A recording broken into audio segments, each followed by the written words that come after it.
Halo pemirsa, apa kabar hari ini? Semoga Anda selalu sehat di masa pandemi dan selalu bersemangat untuk menjalani aktivitas. Bagi pemirsa yang harus tetap bekerja di luar rumah, jangan lupa untuk menggunakan masker. Hari ini program Berita News Point hadir menjumpai Anda bersama saya Khairunisa. Selama 30 menit ke depan, News Point akan menyajikan berita terbaru seputar Universitas Brawijaya dan Malang Raya. Jangan kemana-mana, keep on our channel News Point.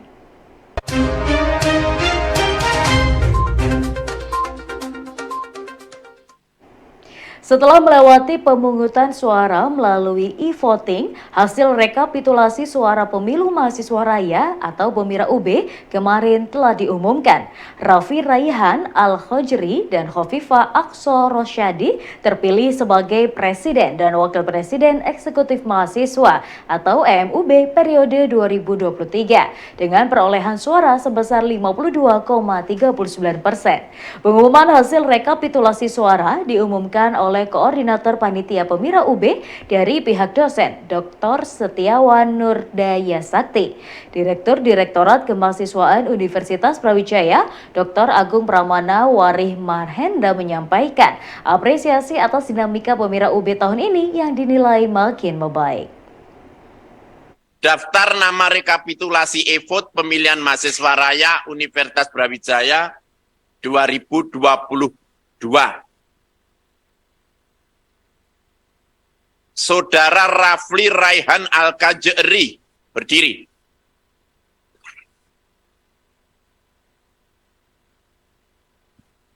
Sebagai Presiden. Saudari Khofifah Aqsa Rosyadi berdiri.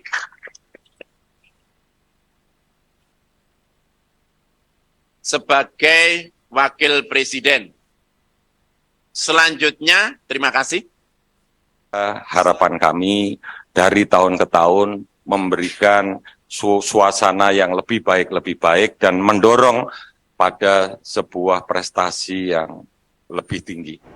Presiden EM periode 2022 Nurholis Mahendra menyampaikan pesan kepada Presiden EM terpilih periode 2023 agar selalu memiliki perspektif terhadap kebutuhan mahasiswa. Menurutnya jabatan pimpinan EM sangat strategis untuk mengakomodir kebutuhan mahasiswa dengan birokrasi universitas yang menaungi. Dalam berpolitik di ranah mahasiswa tentunya pasti ada janji yang akan kalian sampaikan kemarin, yang sudah disampaikan ataupun yang akan kalian sampaikan nantinya. Dan hal tersebut yang harus kalian tunaikan dan kalian selesaikan selama masa periode yang kalian jabat. Seperti itu. Dan tentunya ketika memang ada hal yang urgent dalam dunia mahasiswa, teman-teman harus berperspektif dalam kebutuhan di ranah mahasiswa itu sendiri. Karena kita merupakan sebuah pelayan dari mahasiswa yang dimana kita selalu mengakomodir kebutuhan-kebutuhan mahasiswa terhadap birokrat-birokrat yang memang menaungi hal tersebut seperti itu, terutama di dunia masalah perkuliahan dan sebagainya macam.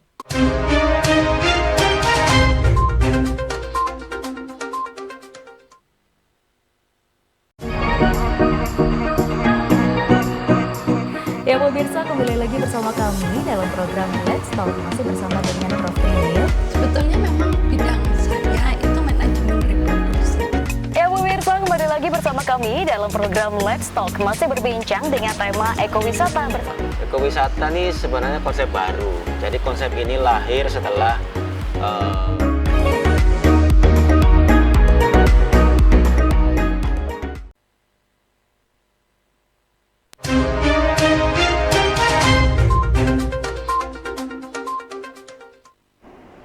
Saat merintis bisnis startup, perlu membangun ekosistem startup dan hal ini disampaikan oleh pemateri dalam Expo Akademi Wirausaha Mahasiswa Merdeka AWMMUB Alexander Ludi. Menurutnya selain belajar melalui akademi bisnis, pengusaha muda juga harus mengembangkan jaringan pentahelix dan investor. Selain membuat ekosistem, juga perlu melakukan inovasi ekosistem untuk pengembangan startup ke level berikutnya. Jadi sebetulnya kalau kita bicara ekosistem startup atau UMKM, apapun itu juga, suatu ide baru ya ingin kita launch ke market, maka kita akan bertubuhkan dengan apa yang kita sebut dengan ekosistem. Awalnya kita mengerti ABG ya, akademi, bisnis, government, ya paling simple dan paling basic begitu ekosistem. Nah, itu nggak cukup. Sekarang kita mengembangkan yang namanya pentahelix, ya. Jadi ABG tadi plus startup dan investor. Itu seperti kami, Ampensindo. Jadi tanpa investor juga produk ataupun ide startup tadi tidak akan kemana-mana juga, begitu kan? Itu pentahelix. Sekedar pengetahuan Anda sekalian bahwa di Eropa atau negara maju itu helixnya udah 13. Jadi saya terakhir tuh meeting di Bern waktu di Switzerland tahun 21, itu ekosistem kita adalah udah ke-13 di sana. Sedangkan kita 5 aja masih sulit, ya. Jadi ekosistem itulah yang membuat ide-ide Anda itu bertumbuh dan bisa terbang begitu. Karena seperti Anda bayangkan sebuah bibit yang kecil di mana di tanah yang tidak subur, tentunya bibit apapun itu juga hebatnya akan mati begitu kan. Jadi ini kemudian innovation ecosystem kita atau terutama di Southeast Asia itu luar biasa sebetulnya aspirasinya. Jadi kalau kita mau lihat di sini, ya mungkin karena bukan hanya 300 juta penduduk kita, tapi anak-anak muda kita di umur 15-20 tahun itu idenya macam-macam, ya, luar biasa. Itu ketika kita bandingkan dengan Switzerland beda. Kalau di Switzerland itu jarang anak-anak muda yang mau beride-ide atau mencoba-coba trial error seperti Anda. Kita umumnya umur 45 tahun ke atas, 50 tahun seperti saya misalnya, ya, untuk melakukan sesuatu solusi di mana kita pernah berada di sana sebagai C-level, kita punya tabungan yang cukup, ya, kita punya koneksi yang cukup juga gitu di Switzerland. Beda dengan di negara-negara di Asia, khususnya Indonesia, di mana masih di SMK ataupun baru lulus dan sebagainya sudah mempunyai ide-ide luar biasa untuk mengembangkan usahanya begitu. Dalam Expo Akademi Wirausaha Mahasiswa Merdeka Universitas Brawijaya 2022, Alexander Ludi mengatakan bahwa inovasi ekosistem diperlukan untuk membangun usaha. Inovasi ini dimaksudkan bahwa membuat ide-ide baru dan metode unik untuk menciptakan pasar dan konsumen baru.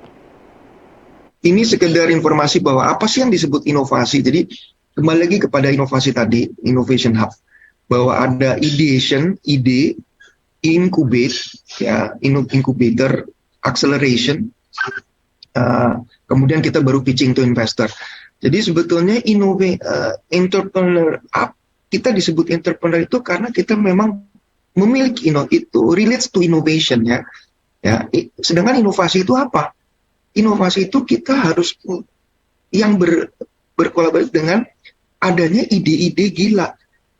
Jadi saya sempat waktu itu dengan program ADB Venture dengan Profesor Jane dari Gujarat, dia mengatakan bahwa untuk memiliki ide-ide yang gila, yaitu katakanlah yang bisa mengconquer atau mendominasi market 2/3 market, katakanlah market Indonesia atau market dunia, itu nggak mudah. Itu saya tanya, kira-kira ide Anda apa yang crazy, yang bisa mengatakan bahwa produk Anda akan mendominasi 2/3 atau mengalahkan kompetitor Anda? Itu nggak mudah. Gitu. Jadi innovation itu needs a crazy idea. Gitu. Jadi itu yang menjadi challenge sekarang. Memang bagus memang UB juga mengambil posisi di ideation, karena saya melihat sendiri sepertinya memang di incubator sendiri sedikit ada kekurangan dalam feedstock daripada ide-idenya sendiri. Banyak ide-ide yang sama, ya, banyak ide-ide yang mitu atau yang recycle ide, ya, seperti itu. Karena kita sebagai investor hanya dua yang kita lihat dalam mendanai sebuah project ataupun startup, yaitu yang pertama ide tentunya, dan yang kedua adalah tim itu sendiri. It's okay if you have a same idea with different groups, karena same idea belum tentu hasilnya sama jika dilakukan oleh tim yang berbeda. Jadi idea dan tim adalah hal yang terpenting di dalam sebuah early stage startup. Itu yang mungkin saya bisa sharing. Jadi ada beberapa penjelasan nanti di sini, mungkin teman-teman nanti bisa baca bahwa apa sih yang disebut crazy idea. Jadi ada beberapa penjelasan nanti di sini, mungkin teman-teman nanti bisa baca bahwa apa sih yang disebut crazy idea. Itu crazy idea, misalnya kalau Anda membawa bakulan durian misalnya ke Papua, that's not a crazy idea. I mean, that can be a business, ya. Tapi membawa durian ke Papua itu bukan sesuatu yang inovatif gitu, karena marketnya sendiri yang makan durian di Papua sudah ada. Duriannya sendiri kan juga sudah ada. Anda hanya memindahkan transportasi dari durian di Jawa ke Papua. Gitu. Ya, kita harus bisa membedakan hal itu. That's business. Wacana pencabutan status PPKM di Indonesia sedang menunggu hasil evaluasi di seluruh wilayah Indonesia. Meskipun kasus harian COVID-19 di Indonesia terus mengalami penurunan, namun evaluasi tetap harus dilakukan untuk mengukur sejauh mana tingkat imunitas masyarakat terhadap virus COVID-19. PPKM itu merupakan salah satu strategi ya untuk mengendalikan pandemi ya, dengan cara membatasi migrasi atau perpindahan dengan tujuan supaya terlokalisir kalau ada kasus misal di suatu tempat tidak merebak ke tempat yang lain. Ya. Kemudian ada strategi yang lain namanya vaksinasi ya, yang kita sudah sering bahas ya. Tujuannya memang untuk membentuk kekebalan pada populasi atau masyarakat, sehingga orang atau masyarakat yang sudah pernah terpapar baik karena vaksinasi maupun karena terpapar secara alami sakit betulan ya, itu memiliki kekebalan sehingga dia tidak mudah tertular kembali, ataupun kalau dia tertular kondisinya tidak berat seperti pada awal pandemi. Nah, itu yang kedua. Kemudian yang disebut dengan serologi survei, itu merupakan survei pendataan ya. Survei itu pendataan ya, dengan cara melihat mengukur kadar antibodi pada penduduknya. Jadi ini yang saya baca ini sudah 3 kali ya. Yang kedua itu akhir tahun kemarin sampai Desember 2021, itu yang survei yang kedua. Kemudian survei yang terakhir bulan Juli 2022, itu hasilnya memang dari 100 kabupaten kota yang diteliti di 34 provinsi ya. Pada survei yang kedua itu tingkat kekebalan itu sudah dimiliki oleh 86% lebih populasi di Indonesia. Ya, artinya sudah lebih dari 80-70 ya. Kemudian pada Juli 2022 itu hasilnya meningkatnya. Jadi sekitar 98,5% rilis di media, dengan kadar antibodinya yang protektif terhadap virus ini meningkat meningkat lebih tinggi ya. Jadi ada kemungkinan peningkatan antibodi dan peningkatan populasi yang memiliki antibodi ini bisa karena infeksi alami ya. Kemudian juga bisa karena vaksinasi booster tadi yang terakhir ya, awal tahun dan tengah tahun 2022. Jadi memang ada efeknya bahwa vaksinasi dan infeksi yang alami ini meningkatkan antibodi. Nah, sehingga surveinya kalau 90% lebih populasi di Indonesia ini dikaji ternyata sudah reaktif atau positif memiliki antibodi yang protektif, maka memang salah satu indikator bahwa ada kemungkinan kita bisa menghentikan transmisi atau mengurangi istilahnya morbiditas ya, atau angka kesakitan. Kalau dulu awal pandemi 2019-2020 kan banyak yang meninggal ya. Nah, masuk 2021 ada Delta, ada Omikron terakhir ya. Kemudian varian dari Omikron, SBB dan sebagainya. Semakin ke sini kita lihat angka kasus yang berat-berat semakin turun. Jadi memang ini reflektif ya, atau sejalan dengan antibodi yang sudah dimiliki oleh penduduk di Indonesia.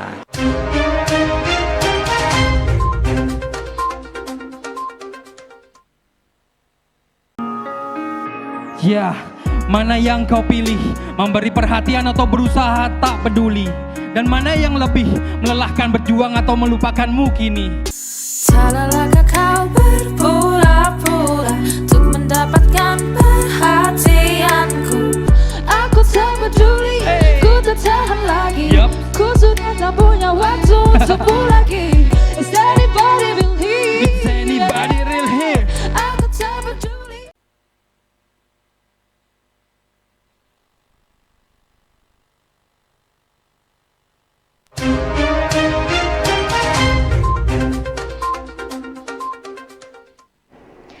Persoalan resesi ekonomi saat ini menjadi isu hangat dan tantangan yang harus dihadapi oleh berbagai negara di seluruh dunia.